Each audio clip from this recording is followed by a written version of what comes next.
Thanks. Thank you, Bryce. Presenting on the multifamily market, Rawley Nielsen, President of Investment Sales for Utah with Colliers International. Rawley has been in the industry for over 15 years, completing over $1.5 billion in transactions. So not all of us command the stage like Bryce Blanchard, so I will stay here comfortably behind my safety pulpit. And the highlight of Bryce's was definitely him tightrope walking to The Greatest Showman. So thank you, Bryce. It is a very exciting time to be living and working in Utah, especially in anything related to apartments. Our state is growing at historic rates that lead the nation, and our multifamily market is larger and more diverse than it has ever been. I started in this business 16 years ago, selling apartments in San Francisco and surrounding cities in the Bay Area. At that time, apartment properties weren't really a true institutional asset class. Most of our clients, even on the larger deals, were private capital buyers or mom and pop investors. When I would tell friends or associates that I was an apartment broker, many of them would often refer to me as a realtor and assume that my business consisted of Sunday afternoon open houses with fresh-baked cookies. But that is far from the reality of what I was doing as an apartment broker. These days, it seems like everyone is an expert in apartments and investing, or at least claims to be. And brokers that sell apartments have been elevated to become the most respected and worshiped class of real estate professionals in the world. I realize that's a creepy picture, but that's the best I could do. A lot has changed in this industry over the last 15 years. Multifamily properties are now a top desired asset class for almost every investor profile. Utah's market has also changed dramatically over this time. Our state's population is growing larger and more diverse, and the multifamily market is just trying to keep pace. Over the last decade, the state has added over 400,000 people. That makes us #1 for percentage population growth in the country since 2010. And the residential housing market has not been able to keep up. The Salt Lake Chamber recently estimated that we currently have 54,000 more households in the state than housing units. Utah has a major shortage in all forms of residential housing. In addition to our population boom in Utah, there is a continued trend across the country that we are becoming more of a renter nation. A recent rental affordability report shows that 64% of the U.S. population lives in markets that are now more affordable to rent than to buy. Rent is reflected by the blue circles on the slide. And when you look specifically at Utah, the report shows that in every county along the Wasatch Front, it is more affordable to rent than own. In Salt Lake County, the average renter would pay 37% of wages for a 3-bedroom apartment, while that cost for a homeowner is nearly 53% of wages when you include taxes and insurance. And that gap has been widening annually these last few years as homes have been appreciating at rates of 8 to 10% or greater. Affordability has been an issue in cities across the country for many years, and it's an issue we're hearing more and more about in Utah. It is also something I will address a little later in the presentation. For today's presentation, I will first provide a brief overview of the facts and figures from the 2018 multifamily sales market in Utah. And then I would like to discuss a few meaningful trends that we are seeing in multifamily markets across the country that will increasingly have an effect on our local apartment market. Most noteworthy from 2018, we saw record-setting sales volume. As Bryce just explained, Utah set records across the board for investment sales last year, and apartments were once again the largest percentage of that activity. For the 4th year in a row, apartment sales set a record, and for the first time ever, transaction volume passed the $1.4 billion mark for building 10 units and greater. With total sales volume of roughly $1.42 billion in 2018, we doubled the volume of 16 and more than tripled the volume of just 5 years ago. Most notably, over $1.2 billion of those total sales was from sales of buildings 100 units or greater. This is the first time that Utah has passed the $1 billion mark for buildings of this size. This sales volume speaks to the increasing attractiveness of the Utah market for both private and institutional capital. The state has become a much more liquid market for investors, developers, and merchant builders. And we will continue to see an expanded and deeper buyer pool chasing apartment deals throughout our state in years to come. Although we will most likely see a slight slowdown in activity in 2019, especially in the second half of the year, I anticipate sales volume should remain steady with at least $1 billion in total transactions in 2019 for buildings 10 units and greater. Cap rates in 2018 also remained at historic low points. Overall cap rates for the year dipped slightly to 5.4%, down from 5.6% in 2017. As Patrick Bodnar had predicted in last year's symposium, Class A cap rates remained steady, while Class B and C saw the biggest decrease due to the lack of available product for sale and due to the fact that buyers are having to chase value-add or so-called value-add opportunities to find yield. I anticipate that in the first half of this year, cap rates will remain pretty consistent with last year, although interest rates should have a greater effect on overall cap rates, pricing, and sales volumes in the second half of the year. And as Bryce mentioned, for more detailed information on all sales, construction, rental numbers, please refer to my article in the Symposium magazine. Now, in terms of trends, it's difficult to summarize in this presentation everything that's going on in the apartment world. But I've tried to pick a few trends that I feel are most interesting and relevant to our market. Some of these trends aren't necessarily in Utah yet, but I believe it's where our market is going. As professionals in the multifamily sector, it is important to understand where the market's going and not just where we've been. I also feel strongly that we have the responsibility to encourage and incorporate attractive, intelligent design in our multifamily properties. Our state is going to continue to grow, and we don't really have a choice in the matter, but we can be on the forefront and direct how that growth happens. We have a unique opportunity to get it right and develop an amazing place to live in the nation's fastest growing state. It's been exciting for me, being back here now 5 years, to see new developers and investors emerge in our market and set a new bar for multifamily properties in Utah, and I look forward to where that evolution takes us over the next few years. With that said, the main trends I would like to discuss today are technology, smaller apartments, and co-living. So the first trend having a major impact on the Utah apartment market today is technology. I'm sure many of you are saying, technology, that sounds really cool. What is that? Well, as President Trump so eloquently stated recently, I'm a professional at technology. So let me explain. Technology and multifamily are connected in so many ways. There are the more obvious connections with the smart home devices that we're also starting to see in our homes. Underscoring the importance of technology and apartments, recently 8 major multifamily investment firms committed over $100 million to a venture fund called Real Estate Technology Ventures. The sole purpose of this fund is to invest in disruptive real estate technologies specifically related to the multifamily industry. And this is only one of many such funds and ventures. But more importantly than these smart devices, there is another major connection between the multifamily and technology markets that many of us don't notice because we are living right in the middle of it. Along the Wasatch Front, and especially in Silicon Slopes, we recognize the tremendous amount of office space being built to house all of these new tech companies. And we see the corresponding retail development to serve all of these tech workers. But in addition to all this commercial development, the tech sector is also having a significant impact on the development of new apartment units across the country and especially here in Utah. Regions with the strongest tech employment markets like Utah's Silicon Slopes also tend to be the most active markets for new multifamily development. Cushman & Wakefield recently published their Tech 2.0 study, Tech Cities 2.0 study, which identifies the top tech-centric cities in North America. This slide shows the 15 markets that have experienced the most growth in tech employment since 2010. As you can see, the Provo market has posted the fastest growth during this time period at 65%.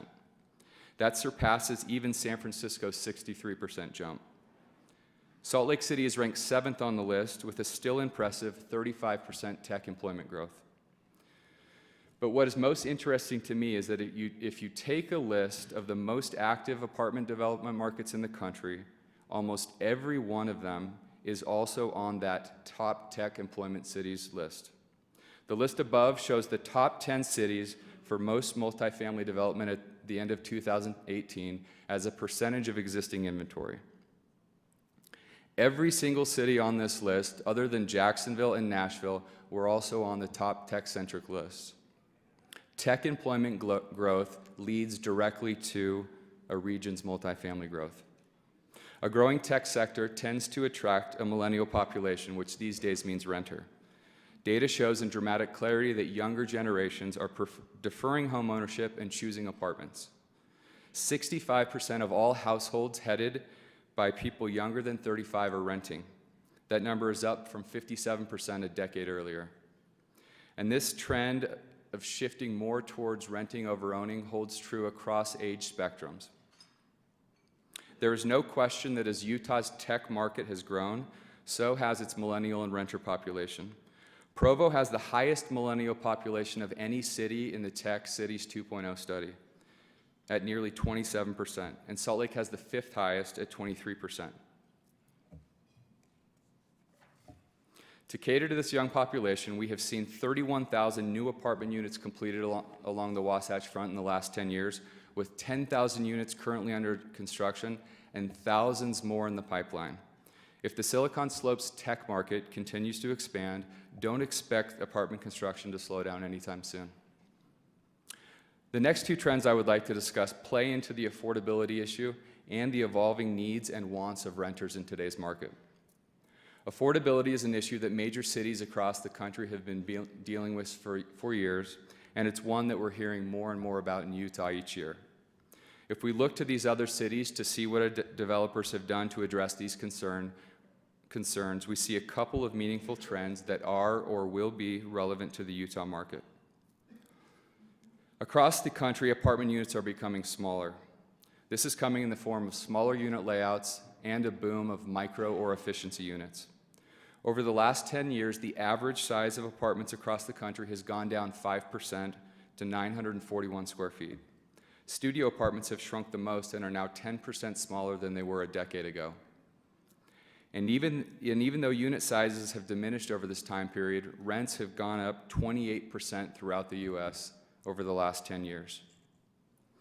The largest apartments currently are in the southeast, just over 1,000 square feet, and the smallest units are in California, measuring 858 square feet, down 12% from 10 years ago.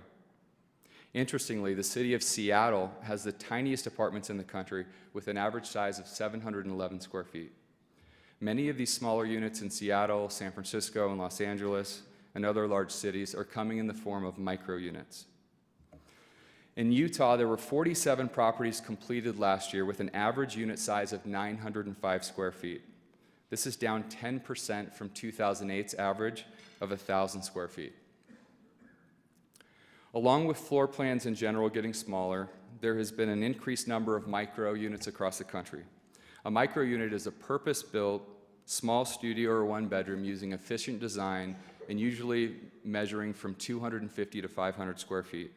To put that into perspective, a 300 square foot micro unit is about the same size as a one-car garage. One goal of micro units is to offer more affordable housing options in urban markets where affordability is a significant concern. In addition, it caters to a generation of renters that is more focused on amenities, location, and experience than they are about having the largest apartment possible. This picture on the screen is a micro unit development that I worked on in San Francisco a few years ago. This property consisted of 23 units that were 295 square feet each. The units were prefabricated in a warehouse in Sacramento, shipped on trucks to San Francisco, and assembled on site in 4 days. This is a floor plan from that same property. Although the units were less than 300 square feet, they were extremely well designed and efficient, with a bed that folded down to a table, a bench that lowered up to a kitchen nook, in-unit washer and dryer, a full kitchen and bathroom, and over 300 cubic square feet of storage built into the apartment. Although I don't think we will see a substantial number of units this small built in the Utah market, we are definitely seeing micro units have a bigger impact on our market. We already have projects like 21 by Urbana, which Patrick mentioned last year. This project in Sugar House has units as small as 382 square feet. Another new development called The Exchange at the former Barnes Bank property has plans for micro units in the 250 to 500 square foot range. And we have had discussions with other local and out-of-state developers that have plans for significant micro or efficiency unit projects here in Salt Lake in the near future. Another impactful trend we are seeing in major markets throughout the country and internationally is a concept called co-living. Although various forms of co-living have existed for years, the more institutionalized and sophisticated co-living sector today is having a major impact on the multi-housing market. I found this description on the website for a co-living company, and I think it relays perfectly what this sector is about. Co-living is a way of living in cities that is focused on community and convenience. Live as part of a community, sharing wonderfully designed spaces and inspiring events, with the comfort of being able to retreat to your own fully furnished private apartment at the end of the day. Co-living offers an experience that is very attractive to a generation of young tenants and provides a level of affordability that is not otherwise available in a traditional apartment. The co-living sector has matured substantially over the past couple years and has become a major factor within the U.S. housing market. Although you may not recognize many of the names behind co-living, there is a substantial amount of money being invested into this space. Medici Living, a co-living company based in Germany, just raised over $1 billion to become the WeWork of co-living. While WeWork itself, the $40 billion co-working company, has gone heavy into the co-living space with their brand We Live. In fact, WeWork recently announced a rebranding of their entire company to the We Company so that they're more able to focus on their co-living spaces and other sectors outside of co-working. In addition, brands like Ollie, Common, Bungalow, and Star City are investing hundreds of millions of dollars into co-working projects every year throughout the country. Co-living tenants sign up to lease a single bedroom in a large apartment unit in a building that is either purpose-built for co-housing or part of a property that has been converted from an underused hotel, office, or multifamily property. A typical floor plan is shown above. Each individual has their own private bedroom and shares the common apartment kitchens, bathroom, and living spaces. Many co-living bedrooms also have private bathrooms, and most units have high-end finishes and design and common area amenities. Each co-living resident pays one monthly rent, which includes all utilities, washer dryer, cleaning, basic apartment supplies, wireless internet, and community events and activities. In addition, co-living units come fully furnished, which eliminates a lot of the hassle and expense for tenants. Co-living providers are attempting to solve the pain points typically involved in shared housing. This slide shows the estimated cost comparison for a co-living property in San Francisco from a company called Common. As shown on this slide, in San Francisco and in other major cities across the country, it's more economical to live in a co-living space than to rent a studio apartment on your own or even to rent a place off Craigslist with roommates. Even more important than affordability for renters, I believe we will see a rise in co-living in Salt Lake City over the next few years because of the experiential and communal nature of shared housing. The younger generation of renters craves good design, a sense of community, and an experience that cannot be duplicated by traditional apartments. And on the landlord side, converting a traditional apartment building to co-living can often double the rent per square foot that a landlord is able to charge. I truly love everything related to apartments. I could go on for hours discussing more trends we are seeing across the country, such as co-working spaces being built into apartments, modular construction, evolutions in parking, and much, much more. But I will stop here for today. If you would like to discuss any of these further, feel free to grab me or any of my teammates, Darren, Mark, or Greg. We all love to geek out on all things apartments. While there are no doubt challenges facing our state and the multifamily market, 2019 should still be a strong year for our local apartment market. I'm excited to watch our multifamily landscape continue to evolve and transform over the next decade. Thank you.